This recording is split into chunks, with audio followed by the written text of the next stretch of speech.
Jackie, did you ever watch the 1980s television series Airwolf? No, I didn't watch Airwolf. That show's for children. I know he's passed on, rest in peace, nothing against him. It's fine to have TV shows for children, but I didn't watch him. A man is dead, Jackie. I just said rest in peace. You love the A-Team? That's different. That's funny, Mr. T. Yeah, that's a good point. Well, since neither of us watched Airwolf, who better to learn from than Airwolf star, Redneck Matinee favorite, and author of Ernest, the autobiography, Ernest Borgnine, in an interview with the Archive of American Television. Airwolf was a story about this fellow who was running, we'd go out there and help people in distress, go out and help and do things, that everybody that came along, said, what do you think about it? Well, yeah, let's go. And he'd always go in cooperation with his buddy, Jan Michael Vincent, and off we'd go. We'd do another tear off into something and go up and do something else. Well, hell, if I'd have known that's what the show was about, I'd have watched it a long time ago. That sounds pretty good. So he was the voice of the talking helicopter, or? I think that's how it worked, yeah. Well, unfortunately, we're not here to talk about Airwolf starring Jan Michael Vincent. We're here to talk about White Line Fever starring Jan Michael Vincent. Yeah. The year was 1975. Jackie, did everybody in 1975 have a mini fridge jam-packed full of Schlitz? Well, not everybody. Did every cop have a Confederate flag on their car antenna? I don't know about all of them. Let's talk about White Line Fever. Right turn, Clyde. What they're dealing with here is a complete lack of respect for the law. Redneck Matinee. Ain't gonna hurt. You got the one snowman out eastbound and down.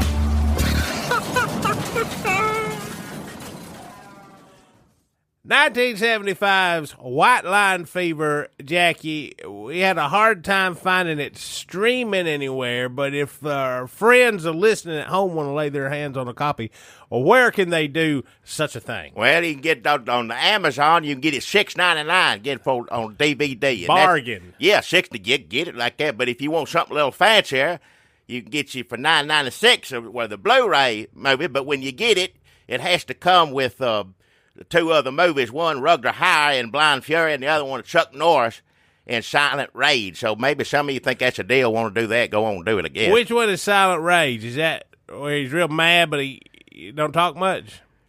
That sounds like it, yeah. Blind Fury, Rutger Hauer is blind with the swords, right? He's a swordsman. Sword or a stick, I can't remember, one of the two, yeah. Or both at one time or another, I don't know. But yeah, he's still real good at, fighting or whatever. Some people may see those films as an added benefit. Some people may say, you know what, I'll just take the DVD. Well, we had to get ours. We got the fancy Blu-ray, but we had to get it from all the way over from Germany. This shop out in California called Ford Exchange Blu-ray Imports. They also have an online store. Evidently, they can get movies that you can't get over here. We wanted that one in particular because it had extra stuff on it. People talking about the movie. We want to learn as much about it as we could before we talk about it on here.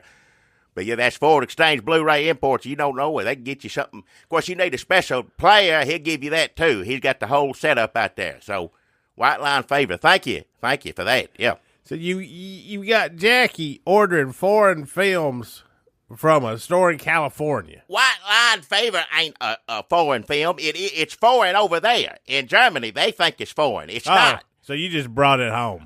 That's exactly right. Well, the least them Germans could have done is put Blind Fury and Silent Rage on there, too. No, I don't need all that. We just want White Line Fever.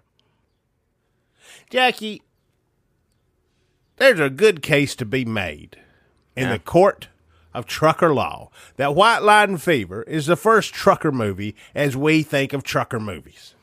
It really is, which we were surprised to learn. The only thing that kind of precedes that was a TV show called Movin On, but it ain't much earlier than that at all.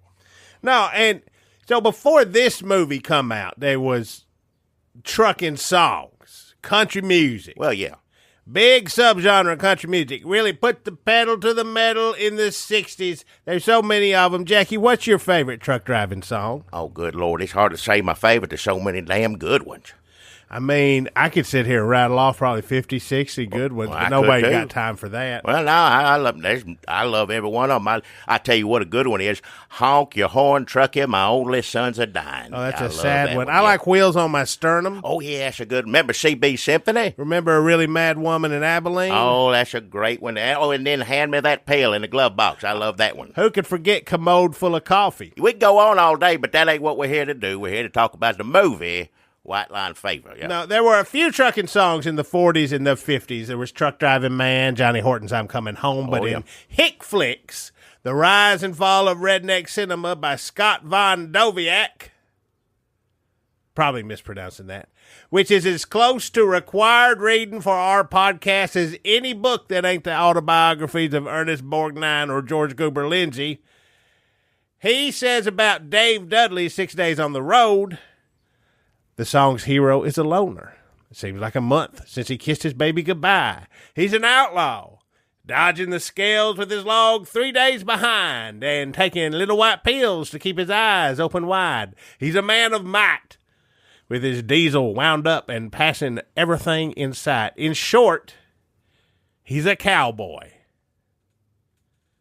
Just like they wanted to make a modern-day Western with horses instead of trucks when they made White Line Fever. Yeah, you can tell right there, yeah. So country music had the trucking songs, and then in the early 70s, you had the energy crisis, you had the speed limit pulled back to 55. Yeah. You got all these trucking protests, these blockades. In 1973, December 3rd, 1973 in Pennsylvania, I got a news article here from the Pennsylvania Daily Item. You ever heard of the Daily Item in Pennsylvania? No. You didn't read their big story? Fuel price speed limit protest blocks I-80.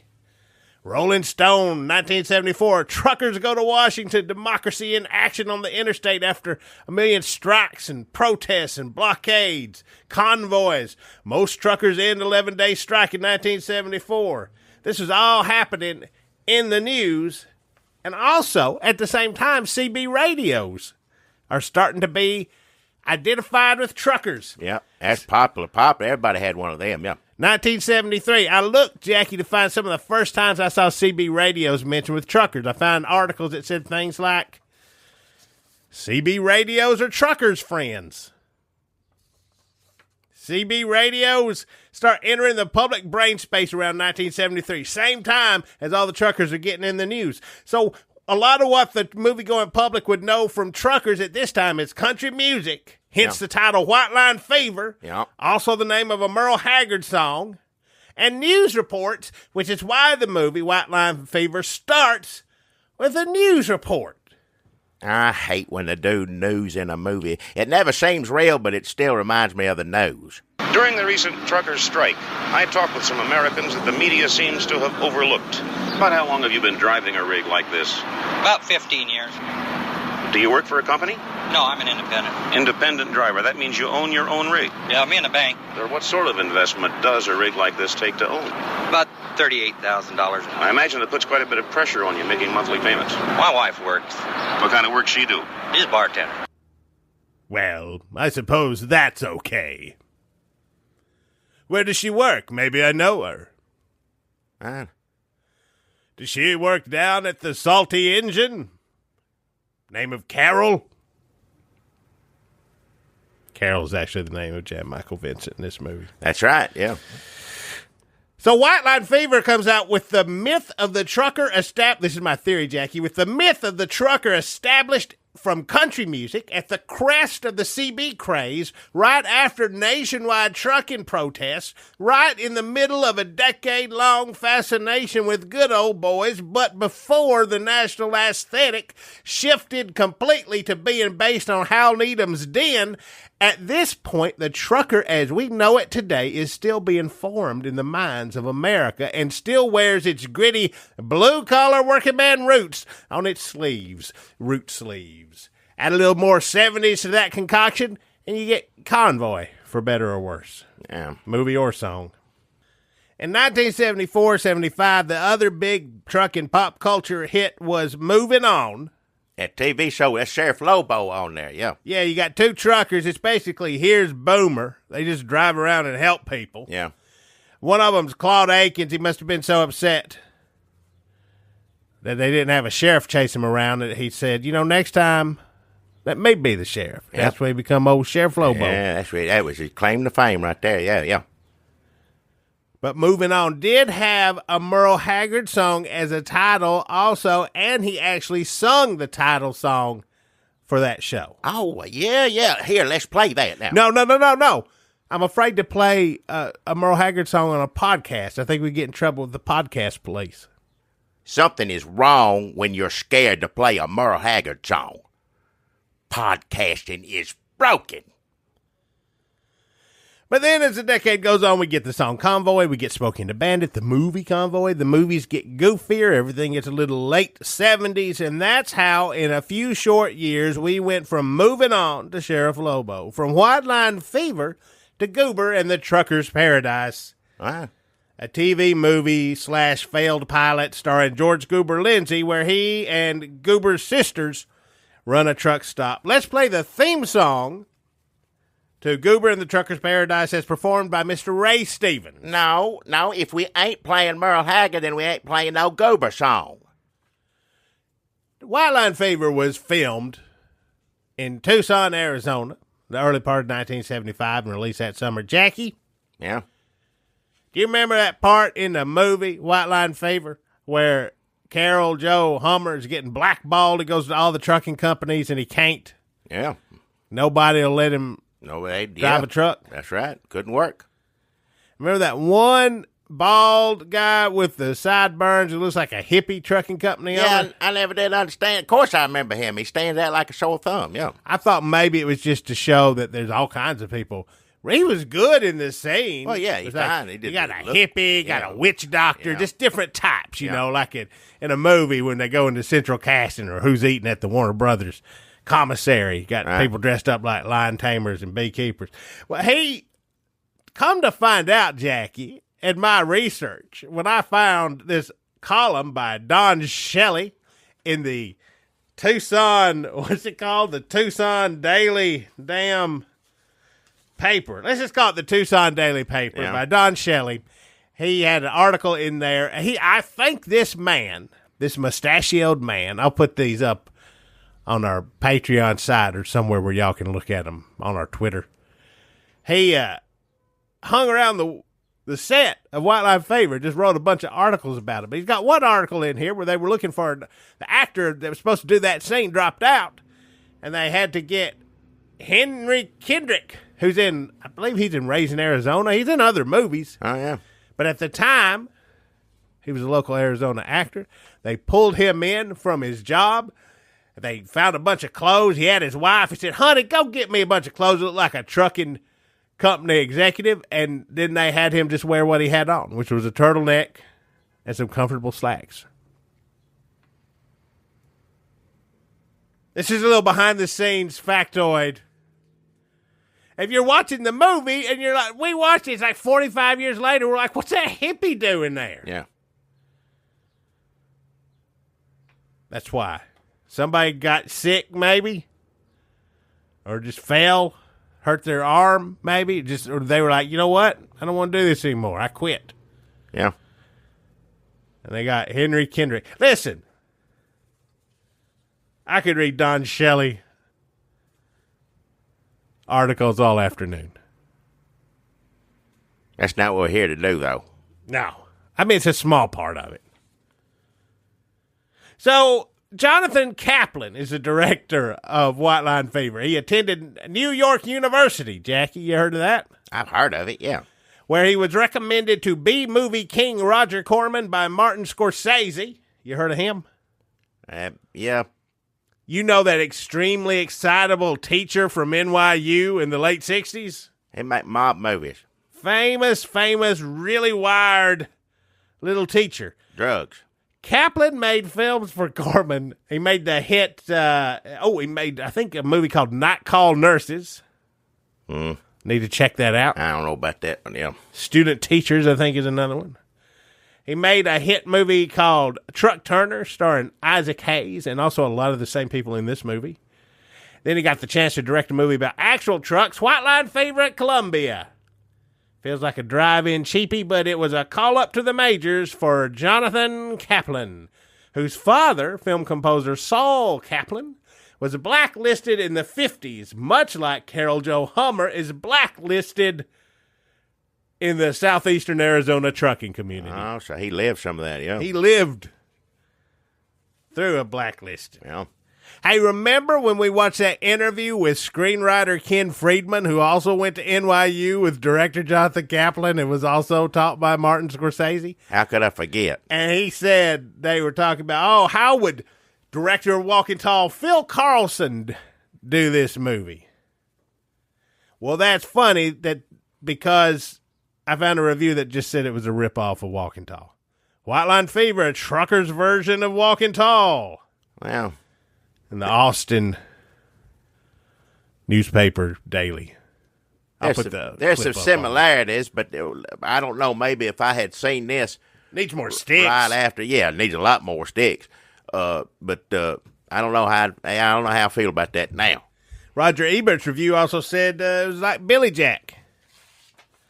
Well, again, all these movies have similar themes. I'm going to say this one, and no offense, I understand Billy Jack's a classic to a lot of people. I'm going to say White Line Fever better than Billy Jack. So if it was ripping it off, it did it better. Then we get the movie's embarrassing modeling final scene, a ripoff from Billy Jack, in which Carol Jo comes out of the hospital in his wheelchair. There's a sea of hundreds of his followers, all smiling bravely, eyes wide with admiration for his courage.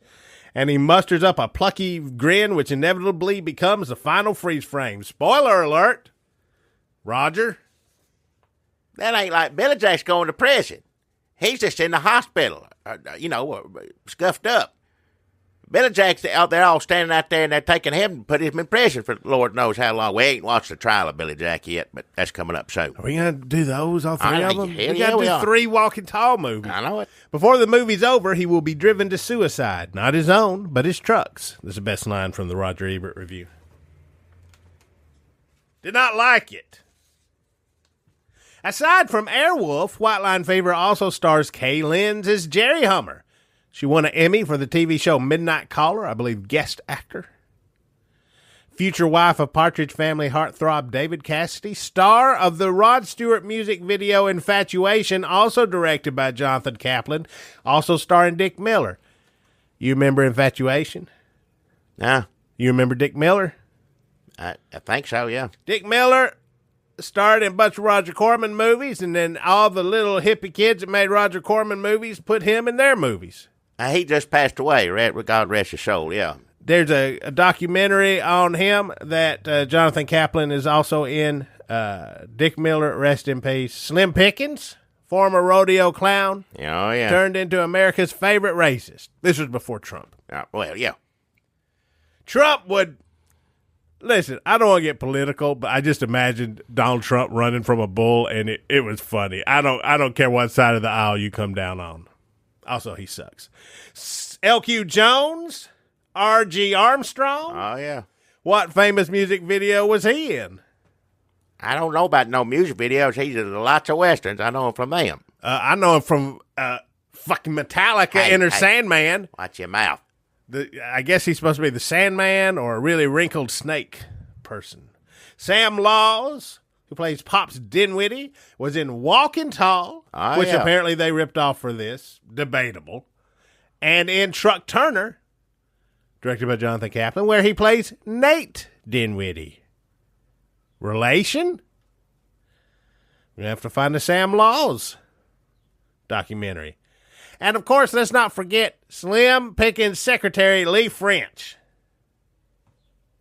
She does a good job at feigning disgust at a handsy Slim Pickens. Oh, yeah. I don't know if she was feigning. I know it's in the movie. We got to talk about it, but save it for later. I don't want to talk about it too much.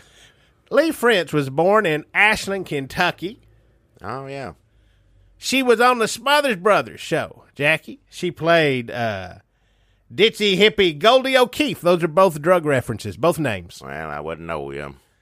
She was in the Committee, a famous improv sketch comedy troupe. Hippie. Also, to tie this into Billy Jack, hippie committee members are in Billy Jack. Howard Hessman and other members of the committee are teaching Billy Jack improv, right? Is that what happens? I've seen the first one, yeah. That's where the movie slows down a little bit. Man, there's so many Redneck Matinee connections. She was the hippie girl in the famous Gomer Pile USMC episode where Rob Reiner is a hippie and they all sing Blowing in the Wind with Gomer. I remember that. And then keeping it in the Pyle family. Wait, did you like it when he sung with them hippies? Well, I like it when if he's just singing with him. He wasn't sitting around doing drugs or protesting. No, he's just singing.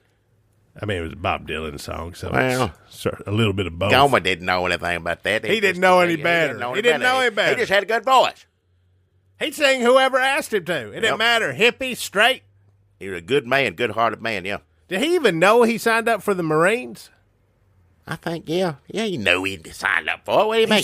Sometimes he just seems so naive and sweet. And it went and helped him. Whispered through the window, remember? Oh, man, we got to do that Andy Griffith podcast. So, Leigh French, keeping it in the Pyle family, also wound up on a very special pilot episode for a sitcom called Goober and the Trucker's Paradise. I don't know if I'd call it a sitcom. It was not picked up by the networks. It's too bad you won't let me play that song, Jackie. Go ahead. I love you.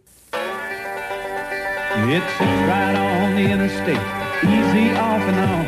And if you get lost, pause, just pick up your CB microphone. Tell them that you're looking for that place you heard about. A little spot where the coffee's hot and the truckers all hang out. It's a roadside paradise. Folks there are mighty nice. Put your traveling blues on ice. It's a roadside paradise.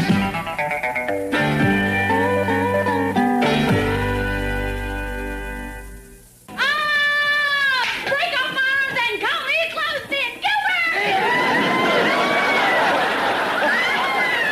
Oh, hey everybody. This is my brother Goober. Oh. Don't get up. Don't he look good enough to bury? Oh, honey, I want to hear all about your trip and everything. You just sit down. Well, I got a confession to make. I guess 2 confessions I have to make. This is a movie for whatever reasons I did not see until we started talking about this. Wait a minute. You're on a podcast called Redneck Matinee. Yeah. And you're, all right, self-professed, ignorant, inbred hillbilly. I didn't say any of that. No. You crawled out of a swamp Shut your mouth. in a holler. No.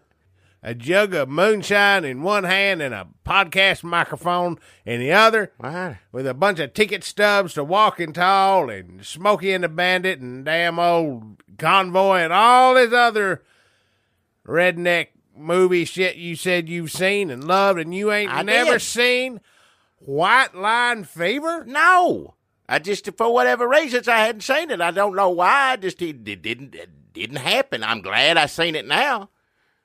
What about you? What do you mean? Had you seen White Line Fever before? The Merle Haggard song? No, not the. Why do you look at a song? You listen to it. The record album. You sit there and you hold the cover. All right. Now I'm talking. You ain't watch it either. That's what I'm getting out of this. It slipped through the cracks. There's a lot of stuff to watch these days. There are, and I'm tell you what, I'm grateful I'm doing one of these things where we talk about it, because otherwise I don't know if I'd ever have the opportunity. It was good. It was good. That's what I'm saying.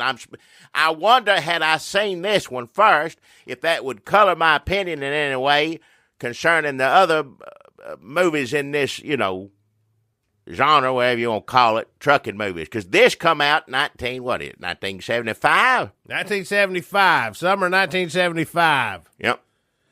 It's definitely near the top of the movies we've been watching so far. Yeah, I'm going to say it is. And the other confession I wanted to make is I didn't know a whole lot about, rest in peace, Jan Michael Vincent. I just hadn't seen a whole lot. I knew him from Hooper, and I know he'd been in some Charles Bronson here and there, little thing. But this is the first time I guess I'd seen him. I didn't watch Airwolf either. I didn't watch that. I guess I need to go back and look at old reruns because of Ernest Borgnine being on it. But he was good in this. I missed out on Jan Michael Vincent because he was darn. I think this was his first lead or one of his first leads, from what I understand. And he's good. He carries a movie. He seemed like a truck driver to me. I didn't question once, was he a truck driver? I said, yes, he is a truck driver, yeah. Fellas shit kickers, this here's Carol Joe Hummer, and I'm commencing broadcasting to you today from my new bucket, which will from now on be known as the Blue Mule. We're in business for ourselves, me and the mule, and we aim to get our butts out of hock. So all you turkeys better watch out we don't get all the work. Amen to that. That's Carol Joe Hummer. Well, Jan Michael Vincent playing. That's his wife. Carol Joe Hummer. That's his wife riding around in the bucket with him, yeah. And her name is Carol Joe Hummer? No, his name is Carol Joe Hummer. You saw it. You watched it with me. What's her name? Jerry? So she's Jerry? And he's Carol Joe? She's Jerry. He's Carol. Yeah, Carol Joe. It's progressive. You know what they say about drinking and driving. Then stop driving. So they parked this brand new truck, Jackie, in front of this beautiful Arizona desert scenic vista. And they screw the shit out of each other. Hey, all right, don't say it For like they that. don't show them actually 1974 screwing. But that truck is there for a long time. They pull that truck over, and the shot lingers, and the music fades down, and we're like, oh, they're screwing. It was that long. And then they cut to the sun going down, like to mark the passage of time. Honestly, I don't know how long they were in the desert screwing, scaring coyotes. Who knows how long? And that poor truck they just bought, they had to take it, I'm sure, get it washed, get it detailed. Somebody had to hose the Blue Mule seats down. Husband, wife, they're married. You make it sound like it's filthy. They just, It was filthy. No. Sex in 1974 was filthy. Right. When he shows up to Slim Pickens' office, Slim Pickens like, I've been expecting you since Monday. Sorry, I was screwing my wife in my new truck in the desert. It's 1974. That's all anybody's doing these days. All right, enough. Actually, I believe they shot the film in early winter of 1975, so January 1975. All right. But screwing was still filthy in 1975. What do you think? Just because it's 75 now, I ain't going to filthy screw my wife? I'm enough of it. Well, Carol Joe Hummer, man, he playing in this. We start off, he did plane landed, coming back from the Air Force, served in Vietnam. It's about him coming back to the States, going to try to get his life going. He gets married to his bride. They get married, trying to start a life, then straight to the bank. And then, He hates the bank. Well, everybody in this movie. He's obsessed with the bank. Except for the people who work and own the banks. Everybody else, no one likes the banks in this. The movie starts out, even before we get into Carol Joe getting off playing anything, we're doing an interview with a trucker, and right out the gate, it's going to be bad news because he don't have nothing good to say about trucking other than, I guess, that's his job. But he don't seem to have a whole lot to say. This movie doesn't have a lot good to say about trucking. No, not much at all. It doesn't look like a profitable or good business to be in. Usually these trucker movies, Chris Christopherson, wind in his hair, free, not kowtowing to the man, all Burt Reynolds, we don't know what kind of job he had. He's a famous truck driver, he living life as it is. Like, this is hard. It shows you right off the bat, trucking, this is not an easy job, which is not in real life. They're talking about freedom, owner-operator, but even that freedom is, you're owned by the bank. Yep. The price you pay to be free. And you're gone all the time. Yep. Don't make enough. Yep. Yeah, you get robbed, everything else, got to have a gun on it. I mean, yeah. The trucker at the beginning says he carries his gun around. His wife there's not enough jobs. His wife's a bartender. What I thought was interesting, usually, now there's a bad policeman in this, as there are in all, but that ain't the main person. Usually the bad policeman's the main is, it's Ernest Borgnine, is Jackie Gleason. He's just a pawn in the game in this one.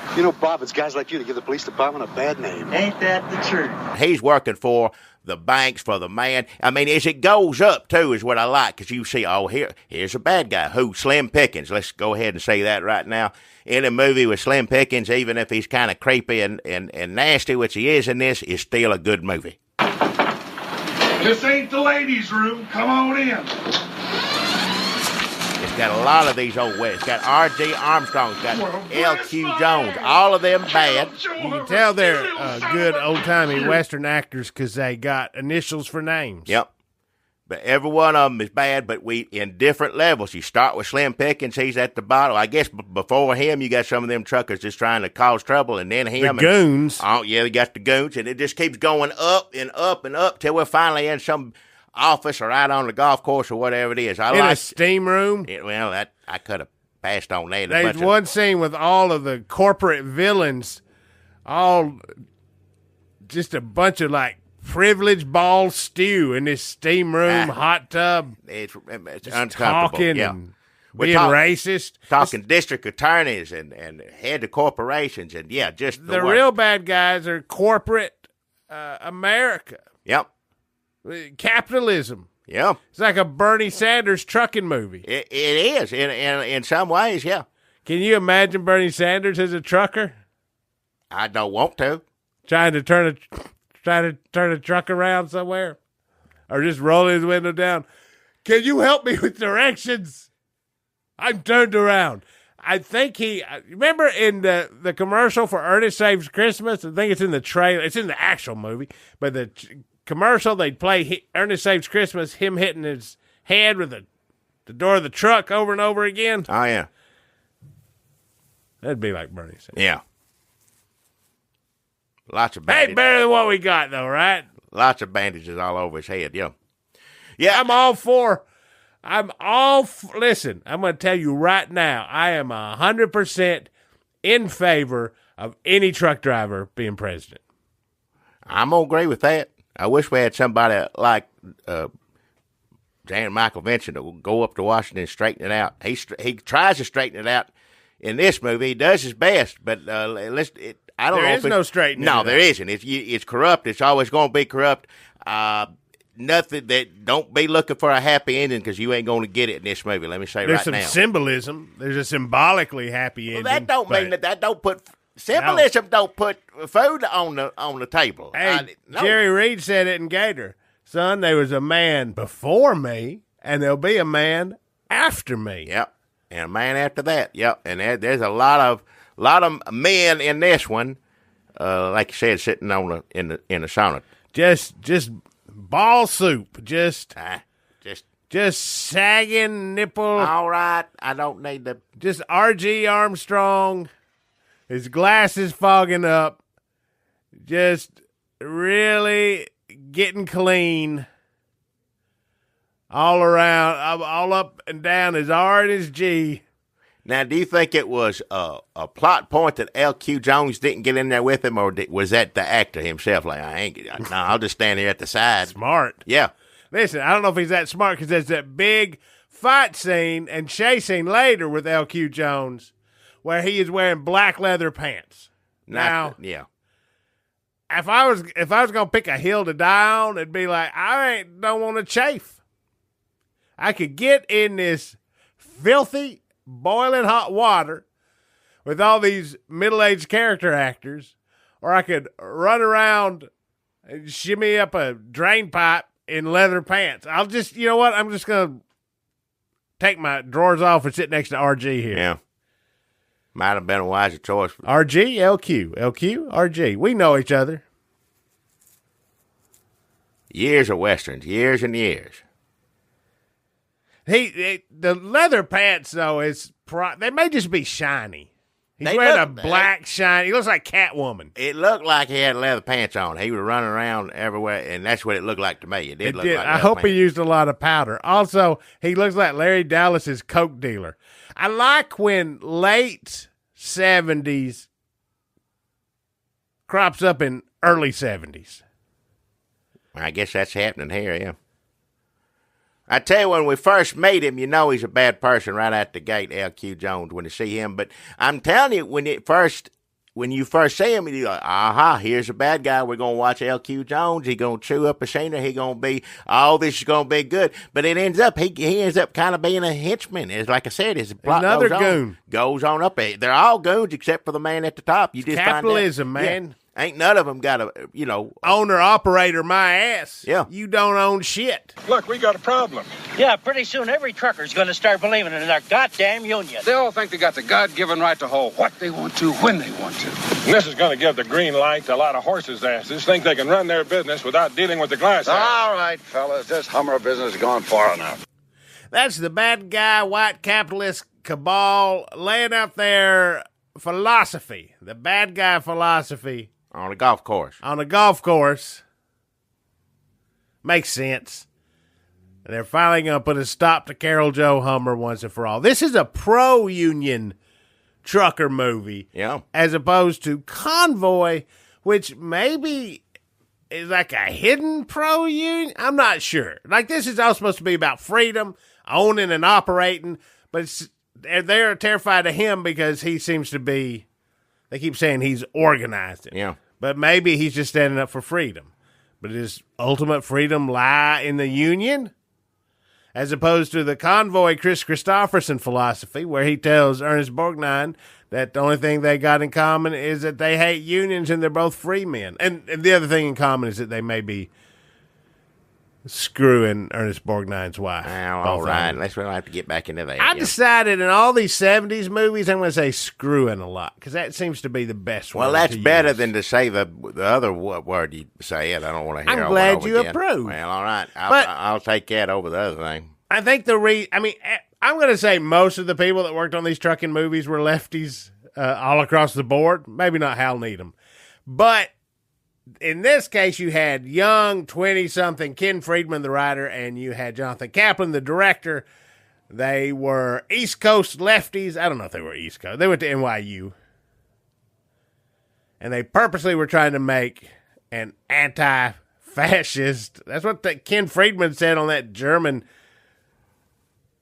Blu-ray interview we watched. We did our research. We watched an hour interview with Ken Friedman. Yeah.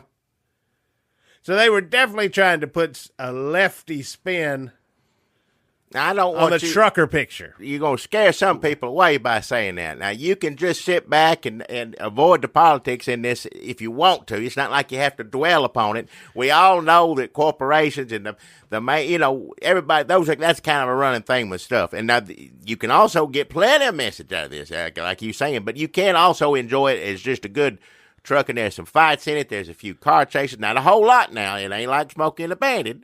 No, but the ones that are in there are good. They're pretty good, yeah. Also, he's so intent on the dignity of work. He ain't a layabout. He wants to work. He wants to work so bad he takes a gun to the job, and instead of robbing the joint or knocking over a liquor store, he takes his gun. Or killing everyone. Or killing everybody, which is, how a lot of people handle things these days. He takes a gun to the place of business and forces them to let him work, which is a unique way of dealing with.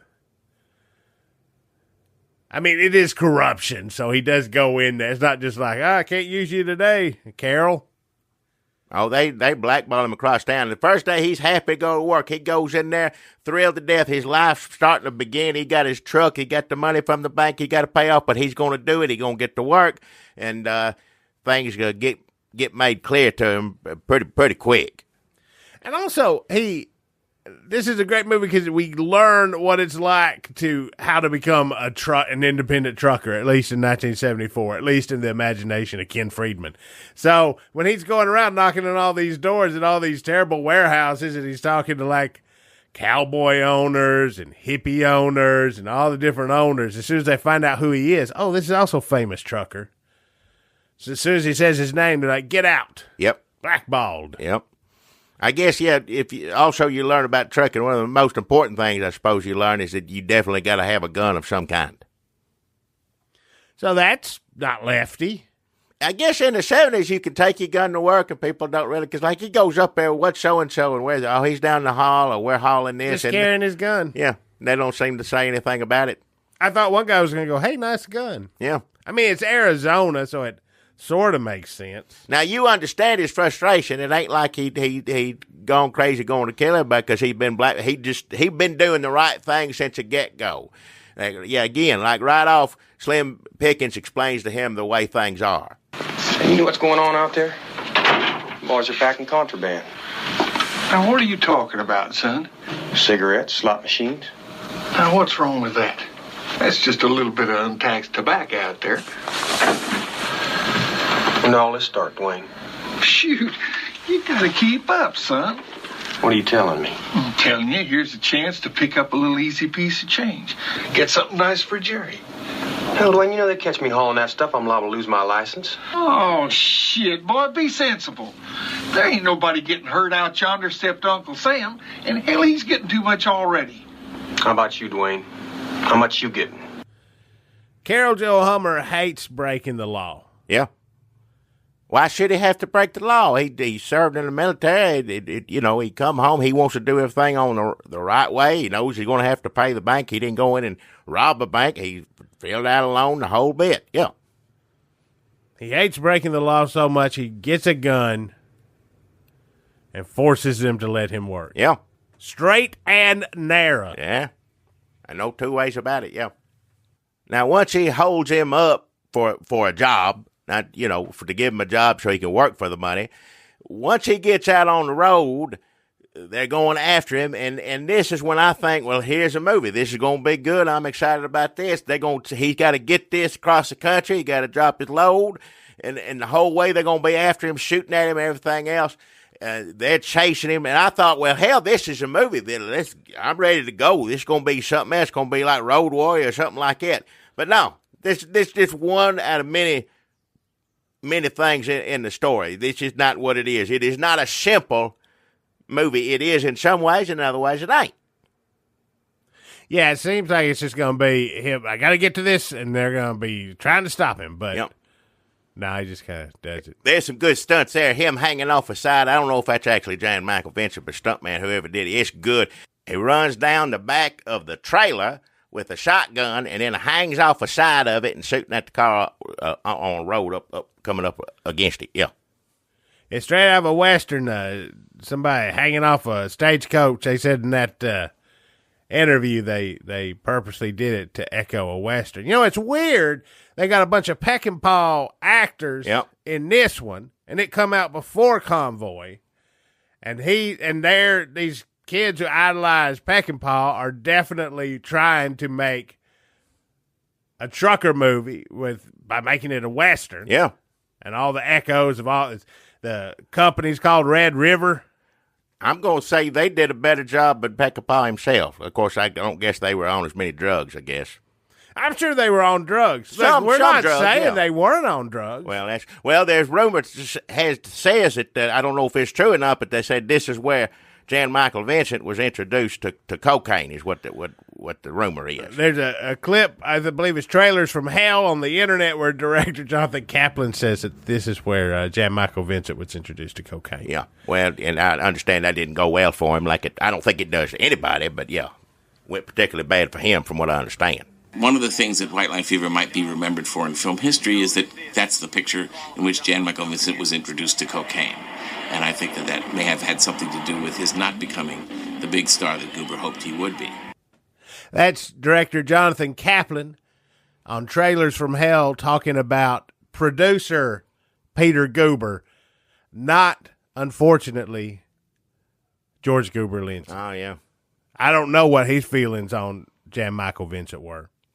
He might not have known him. We don't know for sure. I'm sure he wouldn't want him to be on cocaine either way, whoever. No, Goober didn't want anybody to be on cocaine. Yeah, but I can tell you, he wasn't opposed to a little partying, but he was not in favor of anybody having addictions or complicating their lives. No, sure. Let me tell you this, though. He would have known Jan Michael Vincent because he was such good friends with Ernest Borgnine. There you go, Airwolf. Another connection. Everything comes back to Ernest Borgnine, it seems like. I don't know if Goober knew Jan Michael Vincent, but I'm sure Ernest Borgnine gave him an earful about working with Jan Michael Vincent.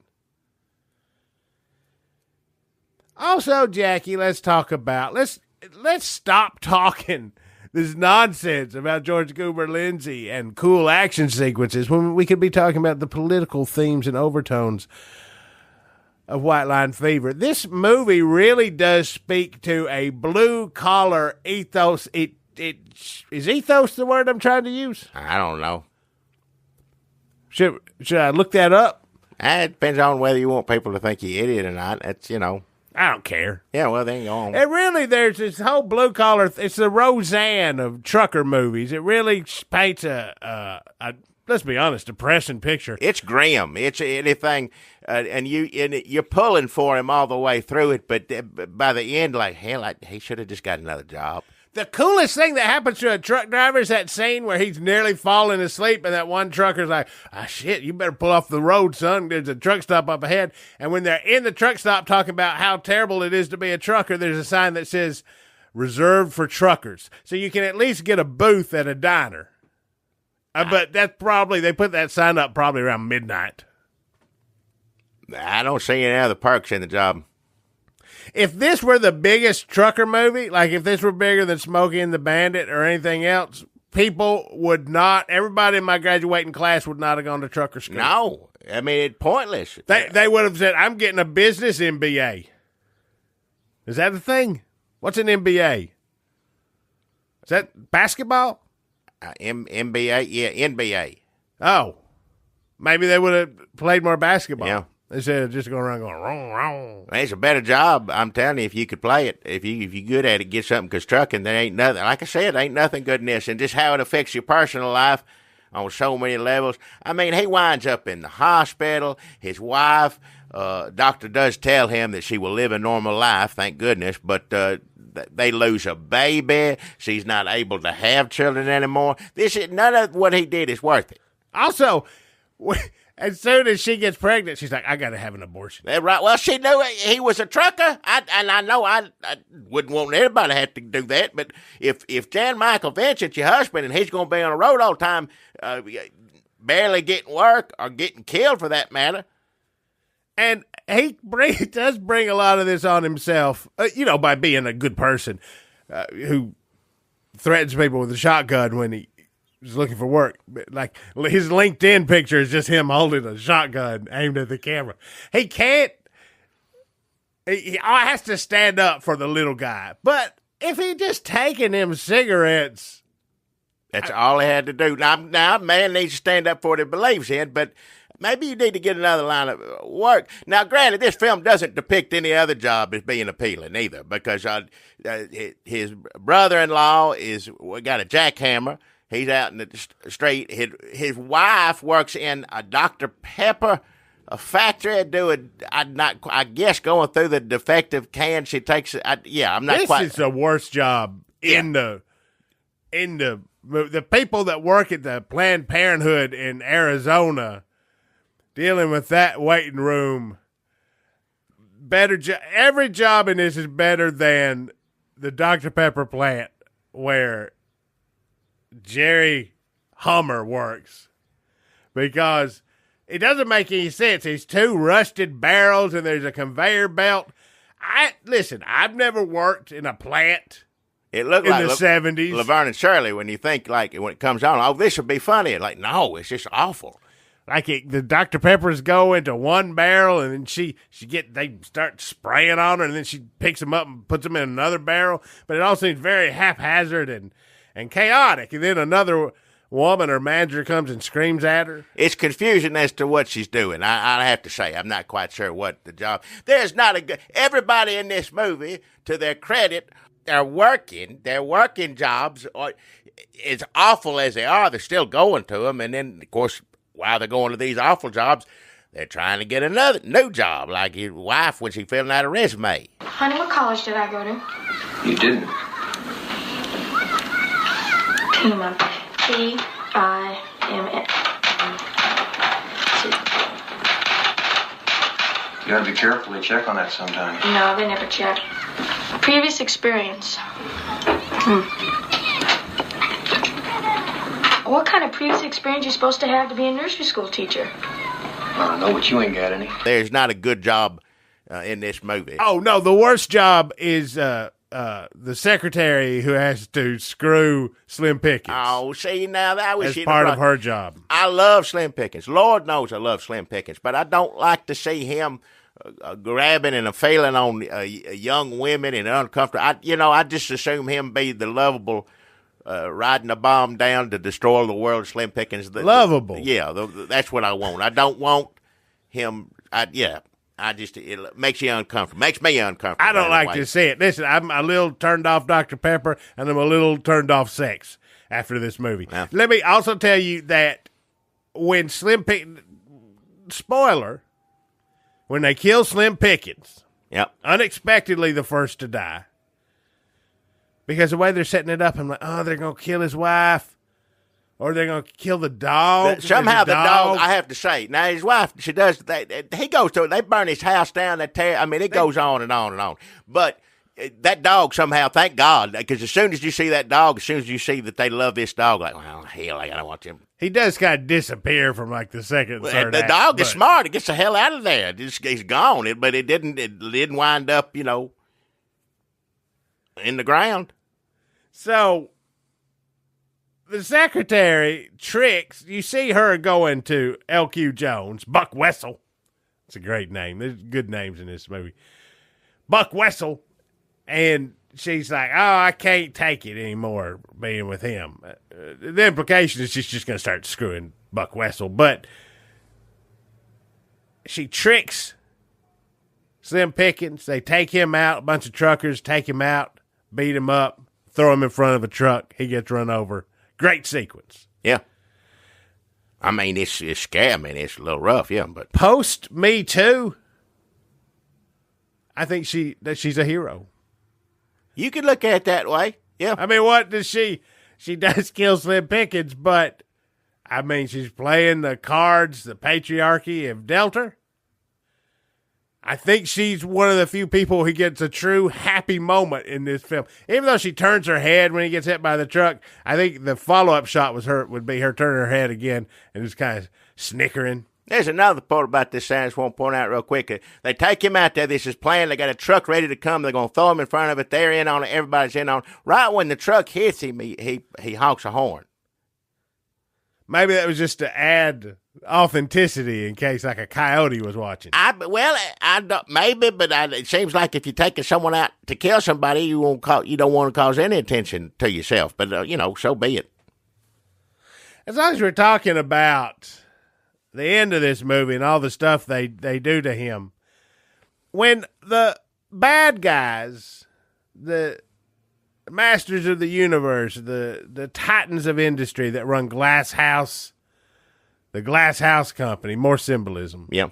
More Barton Fink symbolism. When the Glass House Company guys say, all right, on the golf course, we're going to take care. This has gone far enough. This is putting the end of this now because he's getting the truckers excited. They're thinking about unionizing. Enough of this. We're stopping now. They ruin his truck. They paint all over it. They slash the tires. They tried to frame him for killing Slim Pickens. That's what that's about. They said he did that, so he went on trial, and a really odd grand jury trial, I'll say, but he managed somehow to get off of that. So, and when they ruin his truck, put a snake in it. They put a snake in it. He goes in, he gets his gun, he shoots a snake, and then they find their friend Pops. Pops Dunwitty dead on their bed.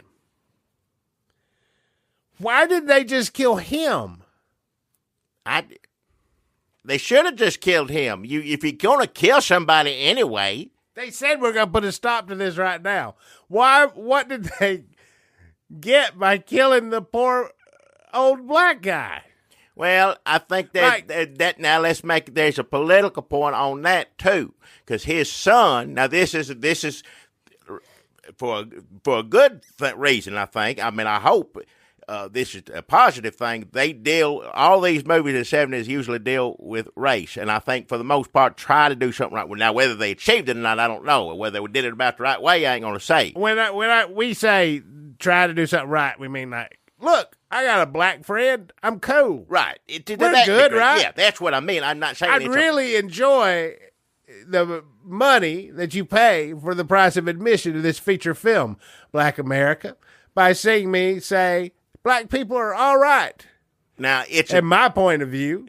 It's a typical thing that and a lot of people pointed out, as they should, that the black friend is the first one to get killed, the first one to go down. It is the case in this movie, but what is not in the case is Pop's son, who kind of seems pretty smart in that he doesn't want to have anything to do with white people right off the bat. He knows better. He tells his dad, he tells him right to his face, he going to get you killed. You stupid old man!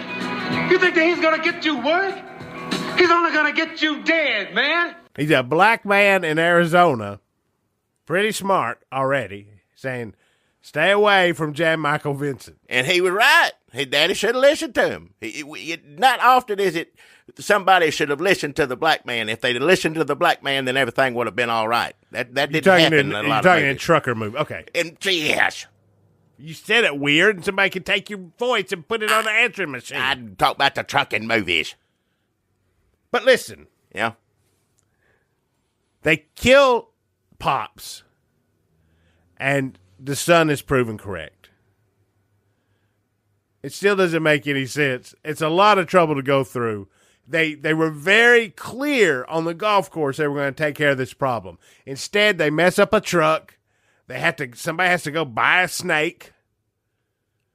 And then they kill Pops, a whole dead person. And drag him into Jan Michael Vincent's house and put him in the bed. And to add insult to injury, they don't even discover him for like 3 scenes. And then they're throwing some kind of party at L.Q. Jones' warehouse, which is either a weird party or a weird warehouse, because he's wearing leather pants. Yeah. And there's a bunch of chickens there. And then when they start fighting, there's a forklift. So you know it's going to be a good fight when you get a forklift involved. Forklift fight, nothing better than that. But they go through all that, then they beat up L.Q. Jones and get justice. Revenge, I call it justice. That's what the son says. Yeah. But they keep him from they let Jan Michael Vincent beat up L.Q. Jones. They hold Pop's son back. Yeah, it didn't seem. Yeah, it seems weird also.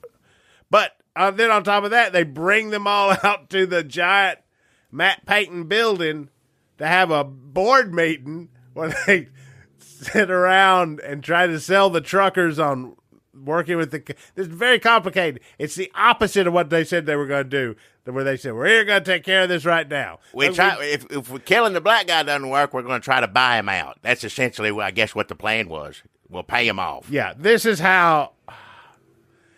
I mean, it's really not funny, and nothing's changed. Everything's terrible. It's I'm awful, sorry, yeah. everybody, but it does seem like that they were like, okay, we'll start here. Like, just kill Jan Michael Vincent. You don't even have to hurt his wife if you kill him. If you get caught, you're already going to go to jail for murder one. Just kill the white guy. Risk it. He's the one Pops wasn't causing anybody any trouble. Look, you don't have to go to the hardware store and get the spray paint to mess up his truck. You don't have to attack a woman. You don't have an elderly African American gentleman. You don't have to handle a poisonous, dangerous snake. No, you don't have to. Somebody had to order snacks and coffee for the boardroom. They had to hire a bunch of Arizona prostitutes. They had to, after the truckers left, they had to bring in the cleaning crew to fumigate. Have you ever tried to get the smell of 12 truckers out of a boardroom? Yeah. This is a extensive and intricate undertaking. It seems like there must be some sort of better solution if we could only come up with it. Just kill Jan. Now, I'm glad they didn't kill him, but, they kill his spirit. They do. At the end, we learn that nothing you do really matters. I mean, now to his credit, this is one of the best things I've seen. You don't see this in a movie. The glass house, the big GH, the big sign, the big corporation. He takes his cab after his wife. They try to burn his house down, and his wife has a miscarriage, and then I guess after went wrong, she can't ever have children again. Yeah, so really awkward moment with the doctor. Yeah, that's a weird way to be told about that. They're both of them were confused how to deal with that. The doctor was confused, and Jan Michael Vincent was confused. It takes place in the hallway. We had to watch that a couple of times. Yeah. But he gets, he's had enough. He's done everything he can. He's tried to do the right thing from the beginning, and it gets worse and worse and worse for him. So he gets in the truck, and he drives down that corporation, big tall building. What do you call it? A matte painting behind the big. It's not a real building, but for the movies, it's real.